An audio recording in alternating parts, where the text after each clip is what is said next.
No फॅप does it mat, यानी काही फरक पडतो की ही कामाची गोष्ट आहे की मॅस्टर्बेशन हेल्दी आहे की नाही?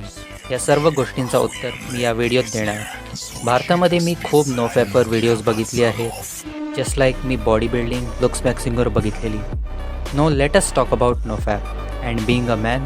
जर तू ही व्हिडिओ पाहत आहेस तर तू पण मोठ्या मारून झालेला आहेस. जर आपण पिरॅमिड स्कीमला बघू तर तिथे लाईफच्या इम्पॉर्टंट थिंगला मेन्शन केलेलं आहे. तर आफ्टर फूड अँड स्लीप जी तिसरी गोष्ट आहे, to live a healthy life is a female attraction and sex with her. The thing is masturbation तुमच्याकडून ती राईट घेतो to sex with a female. आता तुमच्यामधले खूपशे विचारात पडतील की मॅस्टर्बेशनचं आणि मुली न मिळण्यात काय लिंक आहे. Let me tell you Y. Let's imagine दोन माणसे आहेत, एक बिलियनियर आहे आणि एक गरीब. जेन्युइनली थिंक कोण जास्त मेहनत करेल, तो बिलियनियर की तो गरीब माणूस? टू गेट रिच फास्टर तो गरीब माणूस, कारण त्याला जास्त नीड आहे.